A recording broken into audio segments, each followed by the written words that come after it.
नमस्कार, आप देख रहे हैं एवन उत्तराखंड। मैं हूं आपके साथ हर्षदा जोशी। आइए नजर डाल लेते हैं इस वक्त की हेडलाइंस पर। चारधाम यात्रा में श्रद्धालुओं की मौत और कोरोना के बढ़ते आंकड़ों ने सरकार की बढ़ाई परेशानी। सीएम धामी बोले सरकार अपने स्तर पर कर रही है तैयारियां, तो विपक्ष ने बोला हमला।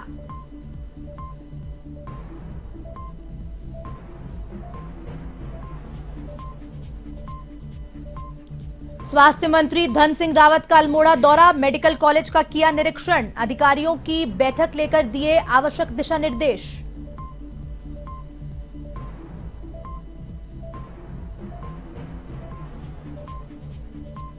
हल्द्वानी के जिला विकास प्राधिकरण में कुमाऊं कमिश्नर ने मारा छापा, भ्रष्टाचार से संबंधित 309 से अधिक फाइल मिली डंप, संबंधित अधिकारियों को जारी किया गया कारण बताओ नोटिस।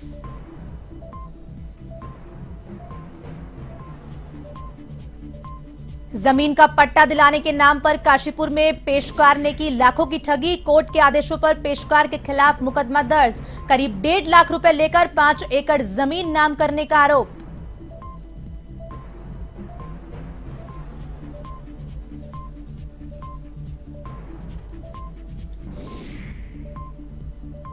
जसपुर में नाबालिग से दुष्कर्म का मामला, पड़ोसी युवक ने ही घर में घुसकर दिया था वारदात को अंजाम, पुलिस ने आरोपी को किया गिरफ्तार।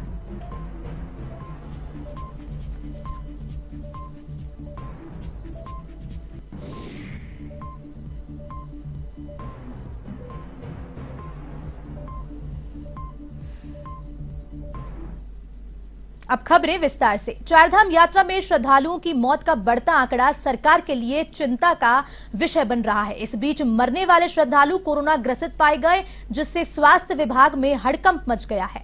आपको बता दें, उत्तराखंड में चारधाम यात्रा के लिए देश विदेश से अब तक लाखों श्रद्धालु पहुंच चुके हैं। खास बात यह है कि प्रदेश में आ रहे इन श्रद्धालुओं की ना तो कोविड जांच हो रही है और ना ही कोरोना नियमों का पालन होता हुआ दिखाई दे रहा है। इन परिस्थितियों के बीच सीएम पुष्कर सिंह धामी ने कहा कि सरकार अपने स्तर पर तैयारियां कर रही है और श्रद्धालुओं को किसी भी तरह की दिक्कत ना हो, इसके लिए भी अधिकारियों को दिशा निर्देश दिए गए हैं। वहीं कांग्रेस के प्रदेश अध्यक्ष करण मेहरा भी सरकार की कमियों को उजागर करते हुए पुष्कर सिंह धामी सरकार पर निशाना साध रहे हैं।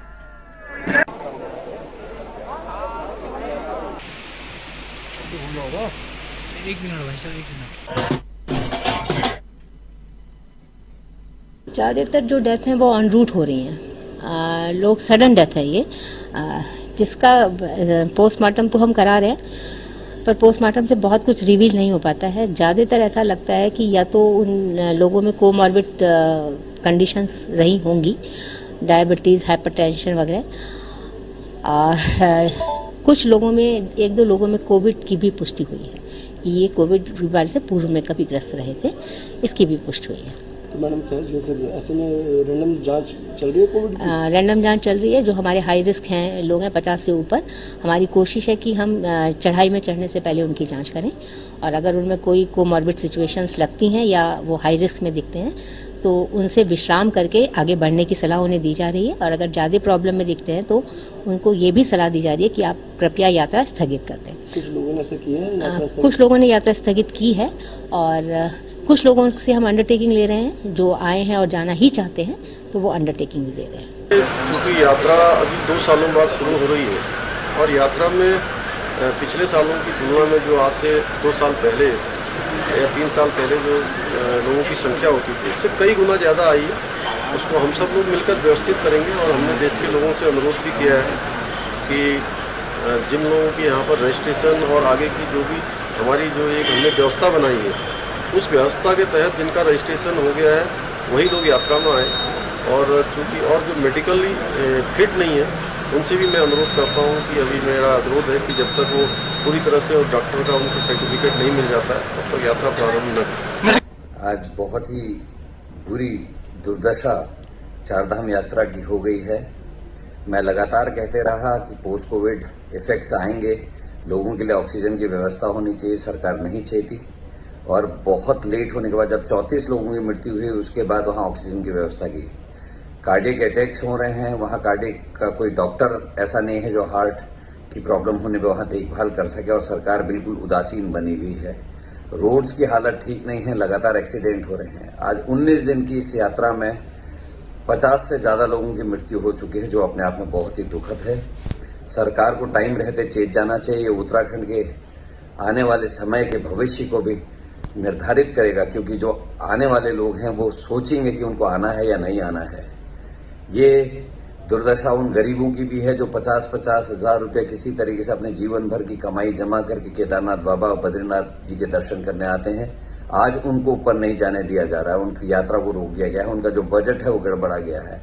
उनको समझ नहीं आ रहा कि वो आधी यात्रा छोड़ के वापस जाएं या क्या। अल्मोड़ा पहुंचे स्वास्थ्य मंत्री धन सिंह रावत ने अल्मोड़ा मेडिकल कॉलेज का निरीक्षण किया और मेडिकल कॉलेज के अधिकारियों की बैठक ली और आवश्यक दिशा निर्देश दिए। यहां पहुंचने पर उन्होंने कहा कि अल्मोड़ा मेडिकल कॉलेज की शुरुआत हो गई है। यहां पर मेडिकल के छात्रों की क्लासेस शुरू हो गई हैं।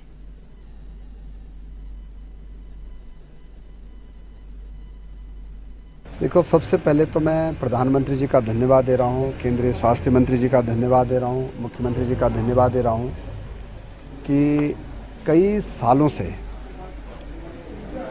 ये कयास लगा रहे जा रहे थे कि भाई मेडिकल कॉलेज अल्मोड़ा को रन किया जाए, लेकिन हमारी सरकार ने अब इसको शुरू कर दिया है।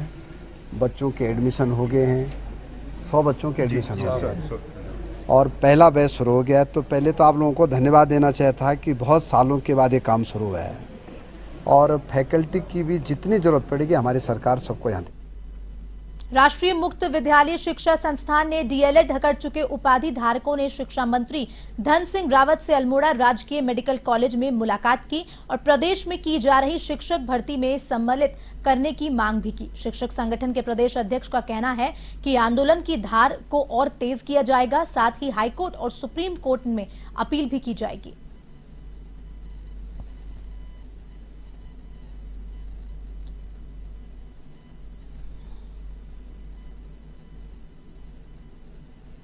हम निजी विद्यालय के शिक्षक हैं। केंद्र और राज्य सरकार ने संयुक्त रूप से हमको डीएलएड करवाया हुआ है और माननीय उच्च न्यायालय ने सिंगल बेंच ने पहले निर्णय दिया हुआ है कि इनको भर्ती में जो गतिमान 2648 की भर्ती चल रही है उसमें हमको सम्मिलित किया जाए। और 28 अप्रैल को अपना डबल बेंच ने भी यह आदेश दिया है कि इनको भर्ती में शामिल करें, काउंसलिंग इनकी की जाए। परंतु सरकार ने अभी जो भर्ती गतिमान चल रही थी उस पर रोक लगा दी है और हमारे विषय में स्पष्ट निर्देश जारी नहीं किए जा रहे हैं। और आज हम अल्मोड़ा में माननीय शिक्षा मंत्री जी से यही ज्ञापन देने आए हैं कि हमारे इस आदेश का शासनादेश जल्दी से जल्दी जारी करते हुए हमको इस भर्ती में सम्मिलित किया जाए। खबर देहरादून से है, जहां प्रसिद्ध पर्यावरणविद और पद्म विभूषित सुंदरलाल बहुगुणा की प्रथम पुण्यतिथि पर कार्यक्रम आयोजित हुआ, जिसमें स्मृति सम्मान और पुरस्कृत विमोचन किया गया और सुंदरलाल बहुगुणा के आदर्शों और उनके कार्यों को आधार बनाकर उनकी स्मृति में हिमालय प्रहरी नाम से सम्मान दिया गया। ये सम्मान इस साल प्रसिद्ध पर्यावरणविद और जमुनालाल बजाज पुरस्कार से सम्मानित धूम सिंह नेगी को दिया गया। बहुगुणा की पत्नी विमला बहुगुणा की अध्यक्षता में कार्यक्रम आयोजित हुआ, जिसकी मुख्य अतिथि महात्मा गांधी की पौत्री तारा गांधी भट्टाचार्य रही। वहीं पद्म भूषण डॉक्टर अनिल जोशी ने कहा कि मेरे साथ हमेशा सुंदरलाल बहुगुणा का आशीर्वाद रहा।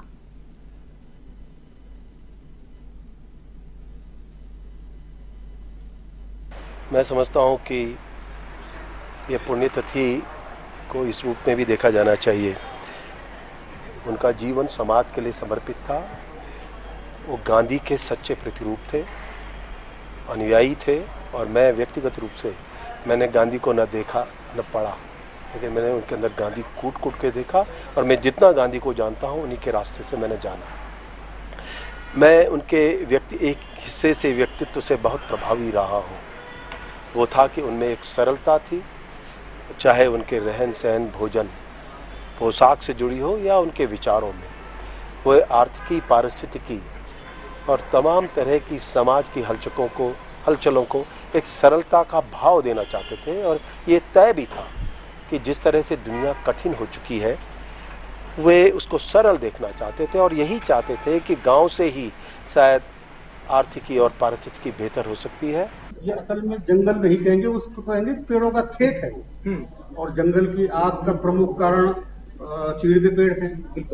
पानी के लिए सूखने का सबसे बड़ा कारण चीड़ के पेड़ हैं। लोगों का, जो स्थानीय लोगों का प्रकृति से जुड़ाव हो रहा है, उसका सबसे बड़ा कारण भी चीड़ का पेड़ है, क्योंकि जो स्थानीय लोग हैं, ग्रामीण हैं, उनको चीड़ से कुछ नहीं मिलता है, न तो चारा मिलता है, न घास मिलती है, और फल भी उसका कुछ ज्यादा काम का नहीं है, तो खेती से कुछ लोग निकालते हैं। तो चीड़ के पेड़ों को धीरे धीरे इनको फल और चारे के पेड़ों में रूपांतरित करना पड़ेगा। तो ये चीड़ यहाँ की असल में स्थानीय उपज नहीं है, इसे अंग्रेज लाए थे क्योंकि उनका ध्यान व्यापार पर था, और चीड़ एक व्यापारिक वृक्ष है। अंग्रेजों को बड़ी तेजी से पूरे हिंदुस्तान में रेल की पटरियां बिछानी थी, तो इसलिए उन्होंने बड़े पैमाने पर चीड़ का रोपण किया, क्योंकि फास्ट ग्रोइंग ट्री है, तेजी से बढ़ने वाला पेड़ है। तो चीड़ का को धीरे धीरे करके, क्रमशः करके हमें इसकी जगह फल और चारे के पेड़ लगाने। खबर हल्द्वानी से है, जहां जिला विकास प्राधिकरण में कुमाऊं कमिश्नर ने छापेमारी कार्रवाई को अंजाम दिया, जिसमें पता चला कि पिछले 4 साल में प्राधिकरण ने भ्रष्टाचार से संबंधित 309 से अधिक फाइल डंप की है। वहीं अन्य फाइलों को खोलकर नोटिस भेजने की प्रक्रिया शुरू की गई है। कुमाऊं कमिश्नर ने ये सारी फाइल की रिपोर्ट तलब की है। कमिश्नर दीपक रावत ने जिला विकास प्राधिकरण के सचिव और संयुक्त सचिव से स्पष्टीकरण भी मांगा है और संबंधित अधिकारियों को कारण बताओ नोटिस जारी किया गया।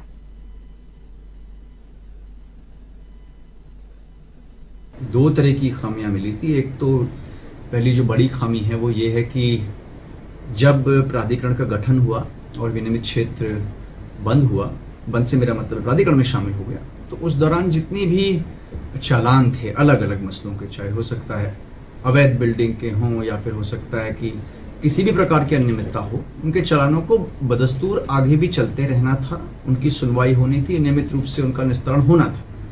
ये ना हो कि उन फाइल्स को बंद कर दिया गया। कैसे किया गया, क्यों किया गया, किसने किया, इस बारे में मैंने शो कॉज नोटिस जारी किया है बताने के लिए। और दूसरी अनियमितता जो उस दिन मैंने पाई थी वो ये थी कि जो प्राधिकरण की फाइल्स हैं, जो कि कोर्ट्स हैं, कोर्ट्स होते हैं, कोर्ट्स में आप ये नहीं देख सकते कि तहसीलदार की कोर्ट है या एसडीएम की कोर्ट है या डीएम की कोर्ट है, कोर्ट है, उसके अपने। देहरादून में शराब ओवरटेकिंग के मामले दिन प्रतिदिन बढ़ते जा रहे हैं, जिसको लेकर आबकारी आयुक्त हरिचंद सेमवाल एक्शन मोड पर है। इस मामले पर सेमवाल ने कहा कि अगर ओवर रेटिंग की गई तो सख्त कार्रवाई की जाएगी और शराब की दुकान में ओवर रेटिंग देखते हुए उपभोक्ता से उसकी शिकायत करने की अपील भी की है। इसके साथ ही जिले के हर आबकारी अधिकारी को निर्देशित किया है कि शराब की दुकान के बाहर रेट लिस्ट लगाई जाए। प्रदेश के लिए हमारे तरफ से निर्देश दे दिए गए हैं। फिर भी मेरा सभी से आग्रह है, क्योंकि बिना जनसहयोग के जो हमारे कंज्यूमर है, जो इससे प्रभावित हो रहे हैं, वो जब तक आगे नहीं आएंगे, हम अकेले अपने स्तर से इसमें समर्थ नहीं हो सकते हैं।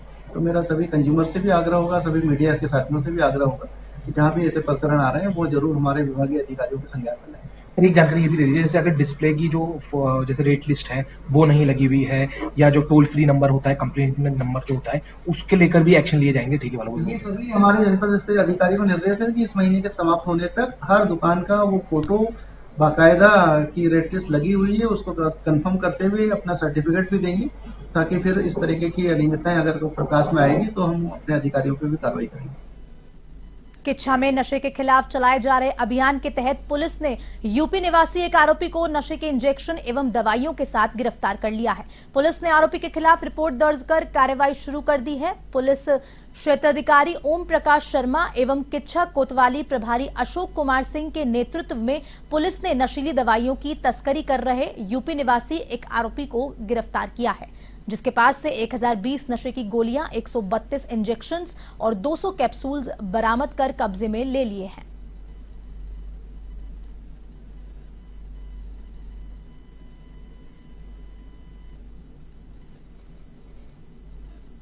पट्टा दिलाने के नाम पर चकबंदी के पेशकार ने लाखों की ठगी की है, जहां कोर्ट के आदेशों पर पेशकार के विरुद्ध मुकदमा दर्ज कर दिया गया है। काशीपुर जिले में पहले ही जमीनी रंजिशों के मामलों में जिले में आपराधिक घटनाएं लगातार बढ़ रही हैं। वहीं अब चकबंदी के कर्मचारी की धोखाधड़ी का मामला सामने आया है। पीड़ित पक्ष ने आरोप लगाया है कि उससे करीब 1.5 लाख रुपए लेकर 5 एकड़ जमीन नाम पर करने की बात कही गई थी, लेकिन लंबे समय से पेशकर पीड़ित को धोखा दे रहा था, जिसकी शिकायत स्थानीय स्तर पर की गई, लेकिन कोई कार्रवाई न होने पर पीड़िता ने कोर्ट का दरवाजा खटखटाया और कोर्ट के माध्यम से पेशकार रुपेंद्र के विरुद्ध कई गंभीर धाराओं में मुकदमा दर्ज किया है। माध्यम से 156(3) CRPC के तहत हमारे पास एक प्रार्थना पत्र आया है, जिसमें चकबंदी कार्यालय में मौजूद एक कर्मचारी द्वारा वादी के साथ में करीब 1.5 लाख रुपए की धोखाधड़ी की गई है। उसके द्वारा आरोप लगाए गए हैं कि किसी पट्टे की ज़मीन को नाम कराने के नाम पर उसके द्वारा पैसे लिए गए। तो माननीय न्यायालय के आदेश से इसमें 156(3) के तहत मुकदमा पंजीकृत हो गया, जिसकी जाँच की जा रही है। ऊधम सिंह नगर के जसपुर में नाबालिग से दुष्कर्म का मामला सामने आया है, जहां एक पड़ोसी युवक ने ही घर में घुसकर दुष्कर्म को अंजाम दिया। इसके बाद पीड़िता के परिजनों की रिपोर्ट पर पुलिस ने आरोपी को गिरफ्तार कर जेल भेज दिया है।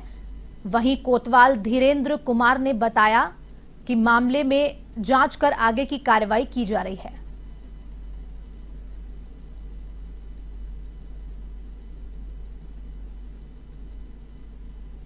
एक 12 साल की लड़की है, उसके साथ उसके पड़ोसी ने बलात्कार किया है उसके घर में जाकर। तो हमने उसकी धाराओं में मुकदमा पंजीकृत किया और उसे आज गिरफ्तार करके माननीय न्यायालय के समक्ष पेश किया जा रहा है। मुकदमा पंजीकृत हो गया है, इन्वेस्टिगेशन जारी है। जैसे तथ्य पाए जाएंगे उस हिसाब से कार्रवाई की जाएगी। सर, क्या पीड़ित की मेडिकल रिपोर्ट वगैरह आई? पीड़ित का मेडिकल करवा दिया गया है, लेकिन अभी तक उसकी मेडिकल रिपोर्ट हमें प्राप्त नहीं है। लक्ष्मण झूला थाना इलाके के गरुड़ चट्टी के पास बुलेट सवार 2 पर्यटक अनियंत्रित होकर खाई में जा गिरे। सड़क से गुजर रहे वाहनों के चालकों ने नजारा देखा तो जानकारी गरुड़ चट्टी चेक पोस्ट पर तैनात पुलिस को दी गई। पुलिस ने समय पर पहुंचकर पर्यटकों को खाई से बाहर निकालकर उनकी जान बचा ली।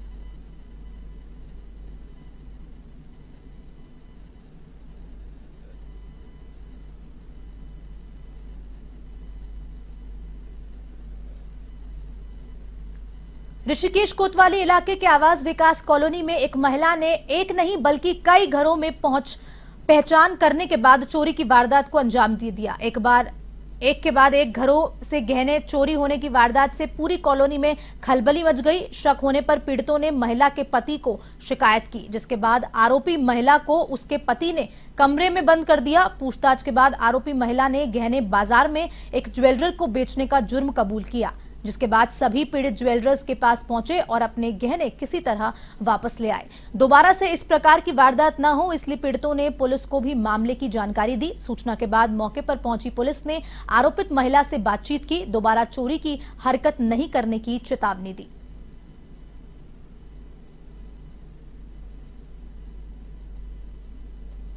यहाँ देखिए लगातार काफ़ी समय से शिकायत आ रही थी कि एक महिला जो है यहाँ पे चोरी की घटनाएं अंजाम दे रही है। क्योंकि हमने इस बारे में जिन महिलाओं की चोरी हुई उनसे हमने कहा कि आप पुलिस में शिकायत करो, लेकिन ये भी शायद डर गई थी कि हमारा गहना मिलेगा नहीं मिलेगा, तो ऐसे ही चलता रहा। उसके बाद आज जब सूचना मिली कि इनके पति ने इस महिला को लगभग 1 हफ्ते से कमरे के अंदर बंद करा हुआ, बाहर से ताला मार के चले जाता है, तो हम स्थिति की गंभीरता को देखते हुए हमने तत्काल पुलिस को फ़ोन किया और स्थानीय लोगों ने मिल के इसका पुलिस का जब ताला खुलवाया इसके घर का, तो इसमें महिला अंदर ही पाई गई।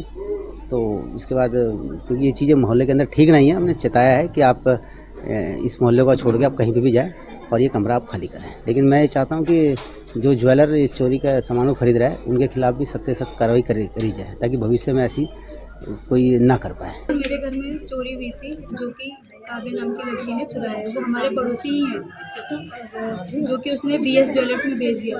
क्या सामान था, कितनी कीमत थी? सर मेरा तो मंगलसूत्र बेचा है, जो कि अभी 58,000 का लगी। तो मिला कैसे आपको वापसी? सर इसी ने कबूल किया था कि हाँ मैंने लिया है घर से, तो फिर हम ही छुड़ा के लाए थे। कई जगह चोरी की घटना को अंजाम दिया, आपने पुलिस में शिकायत नहीं की इसकी? सर हमने इसको माफ़ कर दिया था छोटी बहन समझ के, क्योंकि इसका